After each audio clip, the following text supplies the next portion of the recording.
Hey guys, and thanks for tuning into my video here.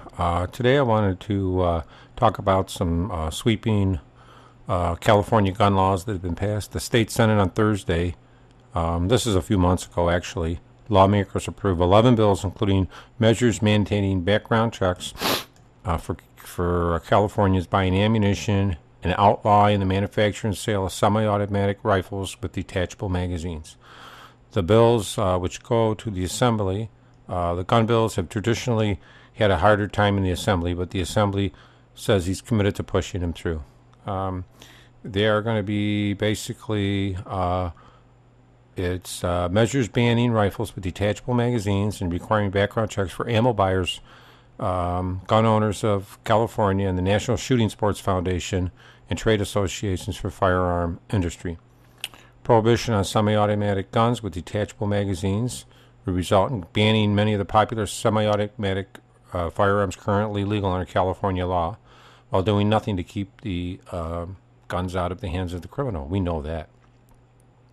Two of the bills approved by the Senate would ban the manufacture and sale of semi-automatic rifles, center fire rifles with bullet buttons, a recessed button that, when pressed by a sharp object, allows removal of the magazine.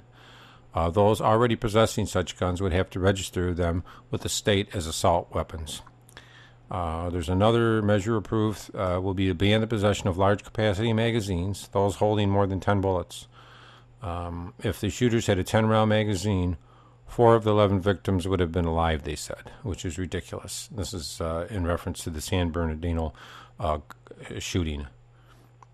There's another bill approved by DeLeon would require buying ammunition to present identification, which would be used by the seller to check to make sure the buyer is not a felon or otherwise prohibited from possessing guns.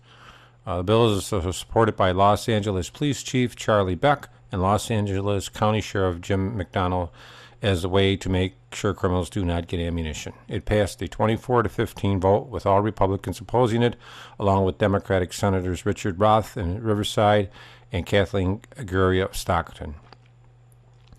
There's another one, would require owners of homemade guns to get serial numbers for their firearms, register them with the state, and undergo a background check. It would mandate the gun owners report lost or stolen firearms to the authority within 5 days of discovery. That actually happens anyway, but I don't even know.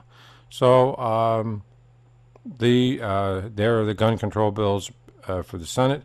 Now, they have gun control bills that are approved by the Senate, and I'm going to just go through a few of the actual gun laws and their numbers. Ammunition Regulation, SB 1235. Ban on large ammunition magazines, SB 1446. Bullet buttons, SB 880. SB 894 requires reporting most stolen guns within 5 days. Ghost guns, SB 1407. Person to get a serial number from the state before making or assembling a gun. Gun violent research, SB 1006, creates a new University of California Center for gun-related violence, researching gun-related violence. Two other bills. Gun theft, AB 1176, would make it a theft or a gun felony if you steal one. I mean, that's a felony anyway, I think, in most states. And gun lending, AB 1511, places tighter rules on lending someone a gun, limiting those to family members or a licensed hunter. So that's some of them there. I mean, I think they should be thinking about a lot of other things here instead of that. But that is California's a tough state, and it's a lot of politics. Thanks a lot, guys.